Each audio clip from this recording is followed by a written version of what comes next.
Hi everybody and welcome to the garage. How sweet it is. How chilly it is. Peter's here. Peter Clayton's here. Gary's walked in with a glass of red. Afternoon, Jeremy. Welcome everybody to the court of public opinion. And I don't know what you'd call it. Somebody coined the phrase when they saw this place, the Taj de Garage. The Taj de Garage.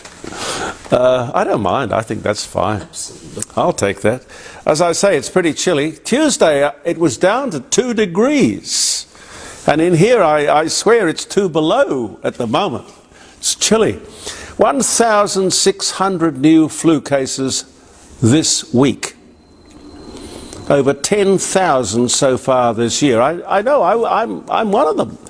But please get the needle. And people did message me on Facebook and asked me if I'd had the needle. Yes, and I don't believe the needle gave me the flu. It probably stopped it being more severe. Now this thing can kill. 5,382 hours spent ramping at South Australian hospitals. This is the second worst month on record, ladies and gentlemen. Yet Mally, he just smiles and he gets away with it. I'll fix ramping.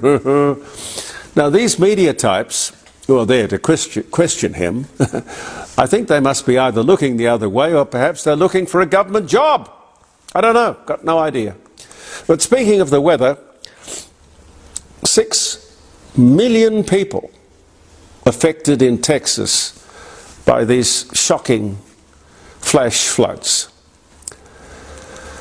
78, many of them children, known to have lost their lives. And that's the count, that's the body count at the moment, and they're still counting. And we are so very, very sorry. We are, here in Australia. Apologies for last Friday around the dining room table, the server, I think that's the expression, isn't it? Yes. The server failed. Nothing to do with the maid, or the food, or the wine. This is the thing that gets the program from the table up to the World Wide Web. That's about all I know. But I'm told, I'm promised, that everything will be good for this coming Friday. I promise. Or I don't know what we'll do. Because it's very disappointing. I mean, it's terrible to have to ring all the guests that you've lined up, ring them up and tell them that we can't get the show to air. Anyway, very pertinent news just yesterday afternoon. The verdict, Erin Patterson, guilty of murder and attempted murder. She showed no emotion from the accused. It's long been known that the preferred murder weapon of women is poison. But after following the case for all of these weeks, and I'm sure you have too, because it's garnered a lot of worldwide attention, I still don't see the motive. People don't go out there and kill or try to kill 4 people, kill 3 and try to kill 4. There has to be a motive. But at the time of this posting, there has been no appeal lodged, but it wouldn't surprise me if she did. My guess is that there will not be any time soon an Erin Patterson cookbook. Well, the RBA meets today, and because the economy continues to be weak, rates will be cut. 0.25%. 0.25%. It's probably timely to remind you that falling interest rates are a sign of, or remedy for, a weak, failing economy. We mightn't like it, but rising interest rates indicate a booming economy. They're trying to slow it down. We have here a shocking indictment of the Labor government's leadership and present policies. Importantly, renewables. A weak economy showing no sign of confidence or growth when we should be enjoying the exact opposite. Beginning of the year, house prices were falling in the capital cities. Now, with just one interest rate cut, we have real estate values increasing by about 6% a year, with predictions that with 2 or 3 more cuts to come before the end of the year, we will have real estate growth of 12% in every state, except Victoria. Except Victoria. This is where, thanks to another totally incompetent Labor government, the highest taxes, highest unemployment, highest bankruptcies, lowest growth, no investment, no confidence, and they're broke. Yet the Andrews and now Allen government were returned with an increased majority. And according to a poll out yesterday, every prospect of a 4th term. A great example of an electorate getting exactly what it wanted. Go figure. Another shocking attack on the Jewish community in Victoria. Well, they're happening all over Australia, but Victoria seems to be the hotbed. To have a synagogue firebombed in this country is atrocious. Anti-Semitism, yes. What's the answer? More security? Let's start with the schools. Incorporate in the curriculum the incredibly important contribution made to this country and the world indeed by Jews. Government, science. I mean, you can add to this medicine, business, the military, our greatest general, Monash, the arts, show business, banking, philanthropy. Kids must grow up knowing how significant this community is to us all. Now just think about this for a second. I'm sure I got these figures right.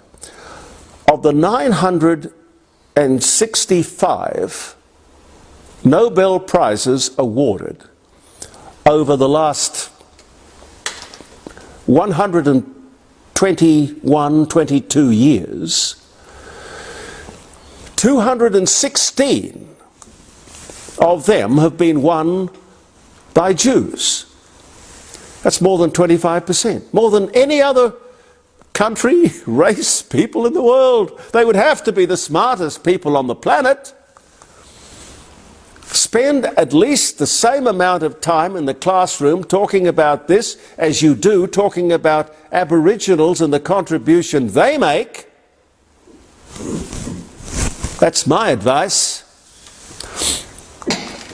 A previous guest, and a wonderful, wonderful character on my program on a Friday. His name is Harry Young. Harry Young, ex-Spitfire pilot in World War II, 101 years young, has defended his title as the oldest tennis playing champion in the world on this weekend just gone by. Well done, sir. When you get back, I'll ring you and try and get you back on the program. You were a fantastic guest. If you're a regular listener or viewer of mine, you will know that I am not a fan of or a supporter of childcare centres. How does this guy, Joshua Brown, just 26 years old, find it possible to allegedly abuse 70 children, babies, in some 20 childcare centres, and probably a lot more, and go undetected? He had a working with children check. His alleged victims were aged 5 months. 5 months to 2 years. All in childcare. It makes a joke of the word care. Now we discover that this alleged perpetrator had a contagious venereal disease, necessitating some 1,200 children to be checked, tested. Can you imagine what these parents are going through? I have never understood why parents would have a child and then put him or her into childcare, let alone a baby only months old. Now I have proof positive of my prejudice. I would love to know the background of this guy. I really would. Remember, one child is abused in childcare each and every day in Australia. That's a fact. Only 6% of childcare workers are males. Yet they are arguably responsible for 100% of the sexual abuse. Why then are they employed? Why would any reasonable parent continue to have faith in childcare? You see, childcare is a growth industry, vigorously supported by huge government subsidies. Why? A child is best brought up by its parents. Why is the government so passionate about free childcare? Is it that they want to get their hands on the hearts and minds of our children as young as possible? Surrounded by welcome to country and rainbow flags, it's a time we as a community said no. No more. No more. What they are saying, the government, is, we have caused this cost of living crisis. We have made it impossible for you to survive unless you both work. But hey, we'll subsidise your childcare. What could possibly go wrong? Ask those poor little kids in the Creative Garden Child Centre what they think as they get checked for VD as young as 5 months old. What to do? Indeed, what to do? Well, I don't know. More effective background checks, national registration of all workers, a reliable, up-to-date database, a ban on mobile phones, which they use to photograph the evil things they do? Maybe? Why not just ban males? At least ban males from changing nappies. Spot checks? Yeah, why not? CCTV everywhere seems like a good idea to me. Is LGBTIQ staff a problem? You know, it's 10 years since there was a royal commission into the sexual abuse of children. 10 years, nothing came of it. All that money and time and recommendations and nothing done. It reminds me of the $100 million Royal Commission into aged care. Totally amazing. And these people get away with it. Jay Weatherall, former Premier of South Australia, has been appointed to investigate these shocking crimes in Victoria. He is the man who oversaw the worst sexual violation of children in the history of this state.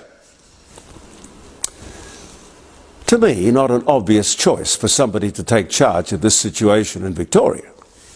But there you are. If I was a parent involved in this scandal, I would be writing to the Education Minister, one Jason Clare, demanding his resignation. There was a time, a more honourable time, when a minister would take responsibility. When HMAS Melbourne cut the Frankie Evans, the American destroyer, in two, sending it to the bottom, with great loss of life. You might remember the sad event, I can't remember the year, but the then minister, Bert Kelly it was, Bert Kelly, immediately resigned. He wasn't there, he didn't do it, wasn't steering the ship, but he took ministerial responsibility and resigned. If the federal opposition could stop licking its wounds, wake up and put up some alternatives, like, for example, admit that it takes 2 incomes to achieve our dreams. Mind you, it wasn't too much different to that when I started out as a 20-year-old. You know, we would live on Kari's salary and we would bank mine. And our parents and grandparents would look after the baby. Nothing new in any of this. But if the Libs wanted to do something modern, they could introduce income splitting. Introduce income splitting. That would be a huge boost to every household. And mum could bring up the kids the way it used to be. You remember? You remember when it worked? You remember motherhood? The most important job in the world, motherhood. Well, this government could never bring itself to say that. The whole tax system could be rejigged to support the traditional idea of the family. But then the government couldn't get its hands on our kids. And that would never do. That's not socialism. You know, it was the Jesuits and then later Adolf Hitler adopted the saying. It was, "Give me a child for the first 7 years and I will have him for life." Watching those Smith family ads, you must have seen them pleading for support, donations. We have never seen so many people in need. Terrible need and desperation. We have never seen it so bad.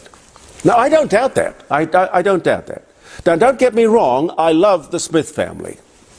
100% of everything they raise goes to the cause. I know that. I was on the board for 10 years. But I would have to ask today's Smith family, why are you telling us all these sad facts? We didn't do it. If I was still on the board, those ads would be aimed at the federal government. Why not call it for what it is? This crisis is the result of 3 years of Labour Party policies, failed policies. Why can't you say it? Or do you think that what you're trying to deal with is some sort of coincidence? I don't. And here's another interesting story. Vanuatu and Tuvalu, and there'll be others of course, are standing Australia up against a wall. You'll give us what we want or the Chinese will. What do they want?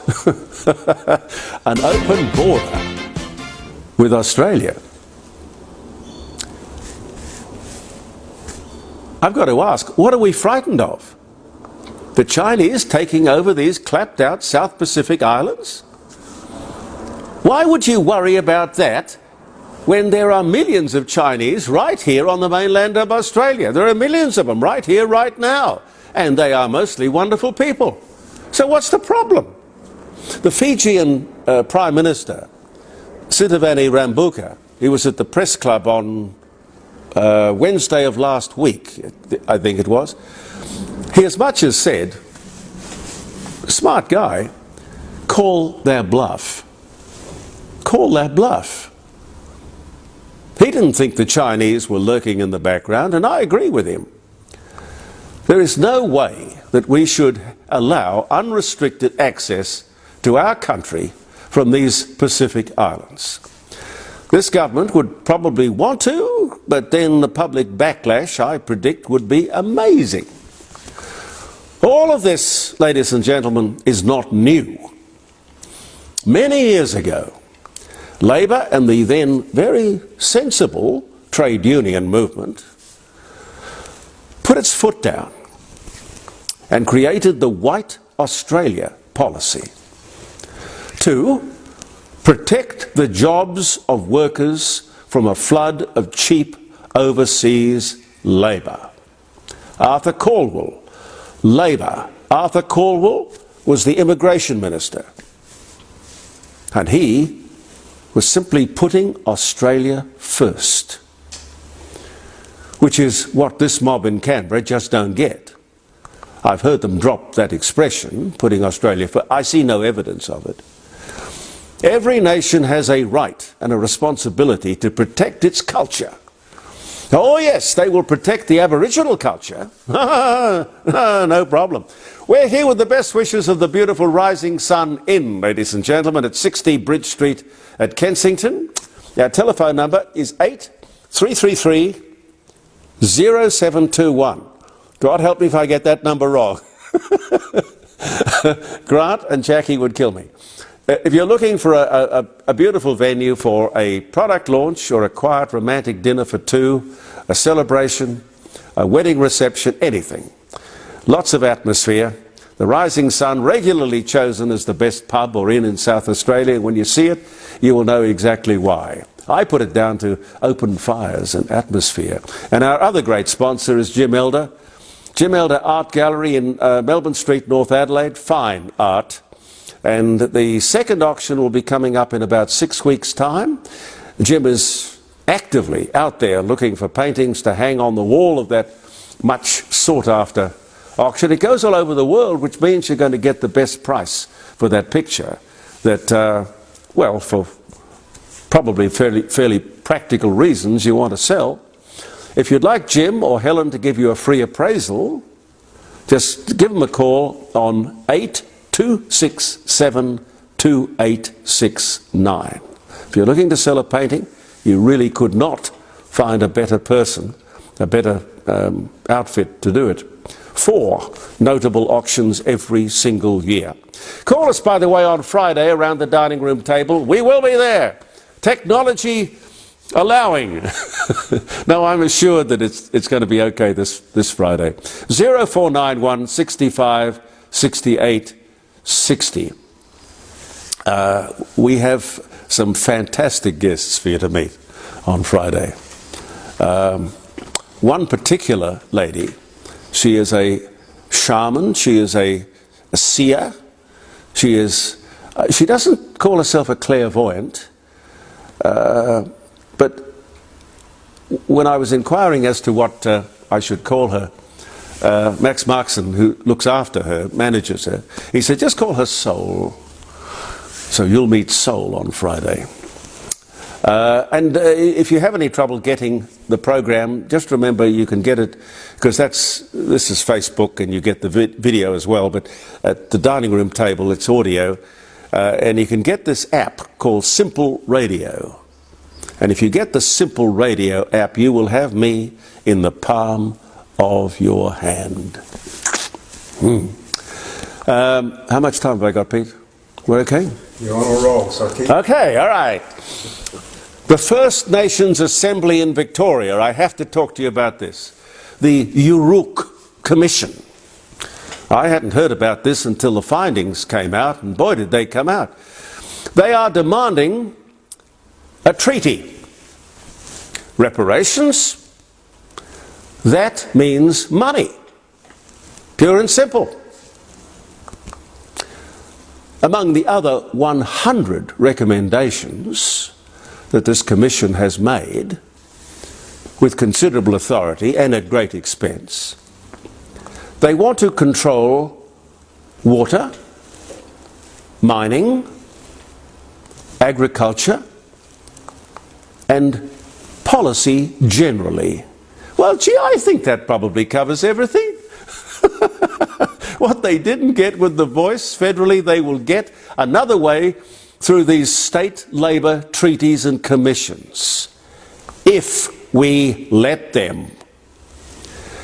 That the Liberals in Victoria and South Australia, where these state-based voices have popped up, that the Liberals in Victoria and South Australia have not come out with a clear policy and a promise to disallow all this nonsense if they are elected is a considerable worry.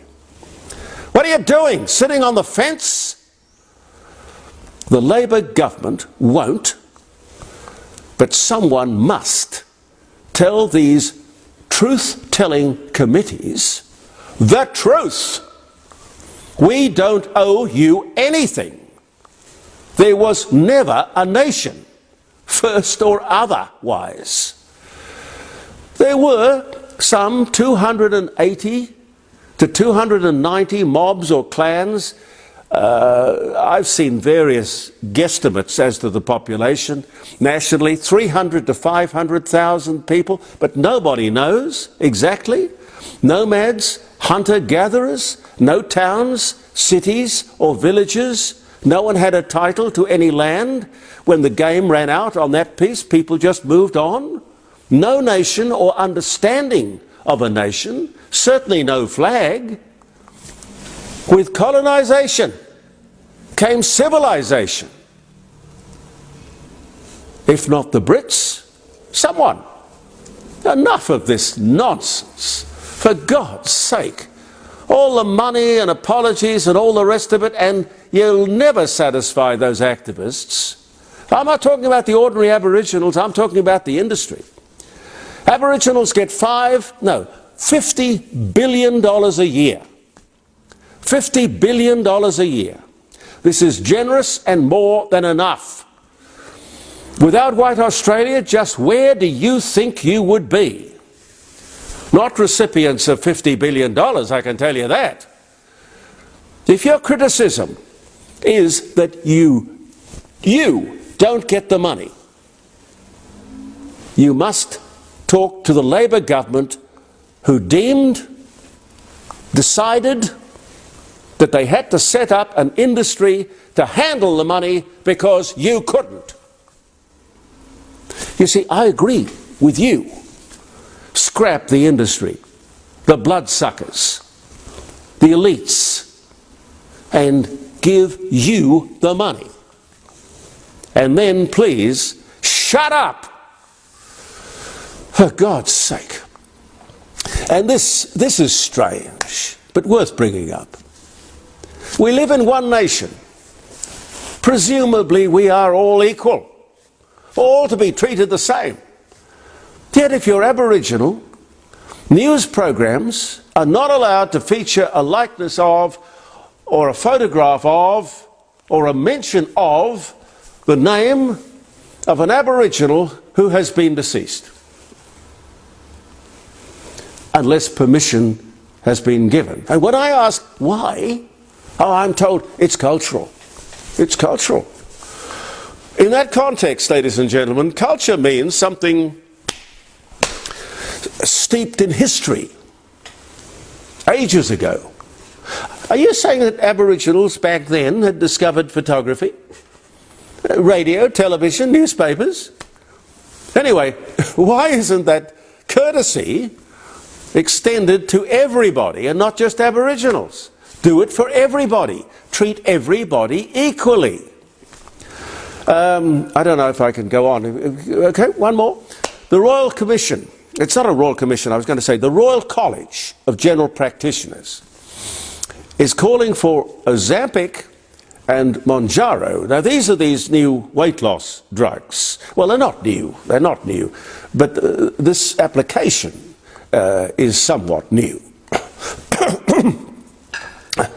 Anyway, what they're saying, the Royal College, is what I've been saying months ago, and that is these drugs should be on the PBS, the Pharmaceutical Benefits Scheme, subsidised by the taxpayer, to the taxpayer of course, because in the long run it would be cheaper, much cheaper.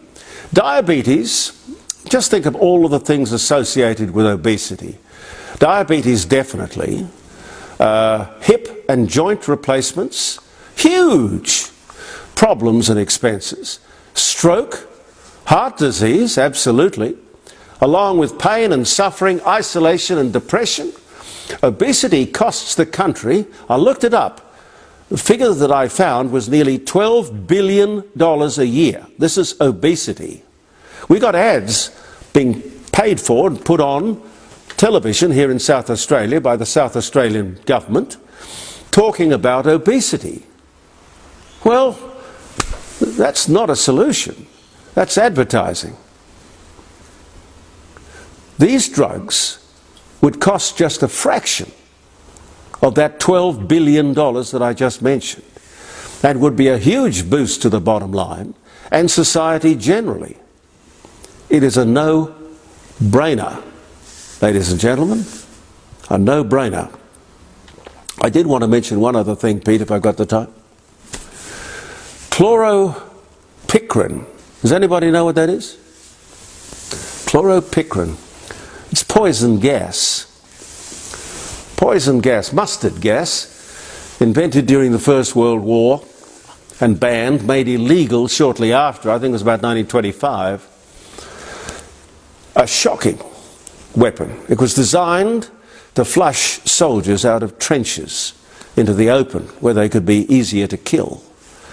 Now I mention this because that evil Vladimir Putin has authorized the use of this poison gas against Ukraine. Again, I ask this very important question. Where is the United Nations?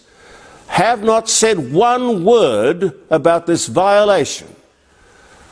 This violation of common decency and every treaty you could think of. Poison gas has been banned since 1923. What does the United Nations do? Oh, we talk about climate change. That's what we do. What a useless bunch of socialist nitwits. It's my passing final comment. Happy birthday if you're having a birthday. Peter Russell Clark died. I was so sorry to hear that. Peter Russell Clark, we used to have him regularly on the program at the old 5DN.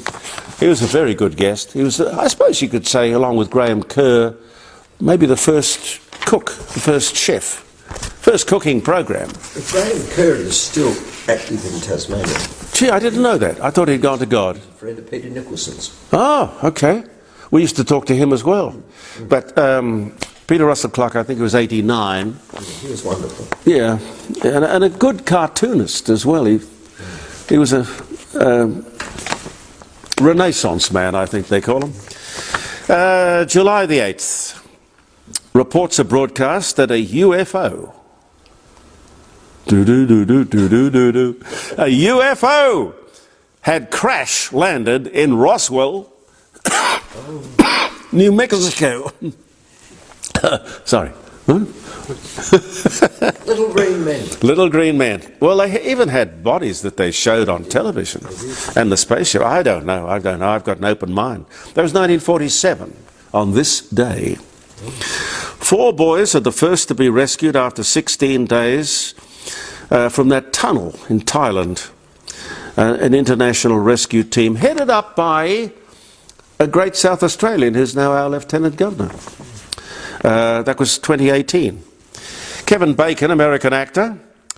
Footloose. She's having a baby. Born in Philadelphia, Pennsylvania. Kevin Bacon. I think there were 2 of them, weren't there, Pete? Bacon brothers? No, I know. I didn't know another one. Anyway, 1958 he was born. Portuguese navigator Vasco da Gama departs on his first voyage. He will become the first European to reach India by sea. This day in 1497. Believe it or not. John Pemberton, does that name ring a bell? Mm-hmm. Yeah? Absolutely. Okay. John Pemberton, American pharmacist. Mm-hmm. Same bell? Mm-hmm. Inventor of Coca-Cola. Born in Knoxville, Georgia. He died in 1888 and he was born this day in 1831. And his secret was, of course, that it had cocaine in it. That's right. It was legal at the time. No wonder it was popular, you see. I've never tried cocaine. red grapes are about the most serious thing I've ever tried. You haven't inhaled anyway. No. Vivian Leigh, English actress, Gone with the Wind, A Streetcar Named Desire, dies of tuberculosis. Golly. She was only 53, 1967 was the year. Wonderful actress, beautiful lady. The First Crusade. 15,000 starving Christian soldiers march in religious procession around Jerusalem as its Muslim defenders look on in amazement. 1099 was the year. That would have been the First Crusade, yes. New York City authorises the first police uniform to be worn in the American colonies, 1693, on this very day. Michael Weatherly, he's a very good actor. He was in NCIS and Bull. His portrayal of he wasn't a lawyer though, was he? He was a psychologist who what can I say? It wasn't jury tampering, it was just kind of jury interpreting, and anyway, it made for interesting viewing, I thought, for a television program. Lots of courtroom dramas around, but that was a good one. I don't know if it's still being made. 1968 he was born. The British girl group Spice Girls released their debut single, Wannabe, in the UK, 1996. Ferdinand von Zeppelin, German general and inventor, rigid dirigibles, who founded the Zeppelin Airship Company. He was born in the Grand Duchy of Baden in Germany. He died in 1917, but born this day in 1838. Ferdinand von Zeppelin.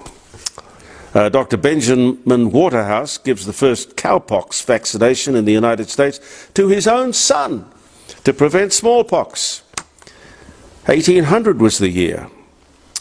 And Marvel superhero, the Fantastic Four, starring, all sorts of people, Jessica Alba, Chris Evans, and Julian McMahon.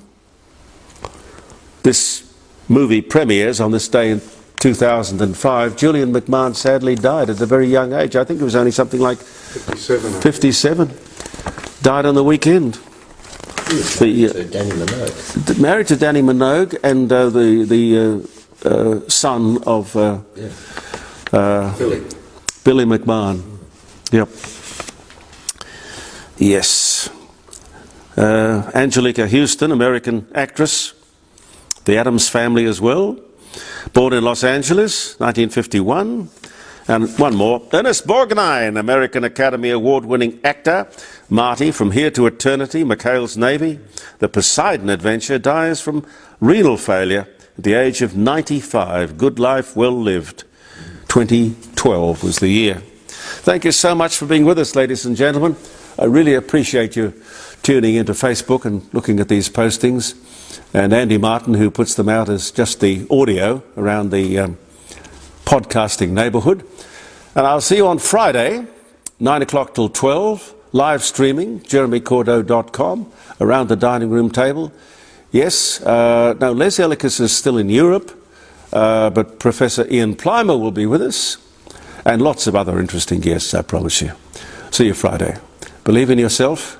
Thank you for viewing the Court of Public Opinion, and goodbye for now.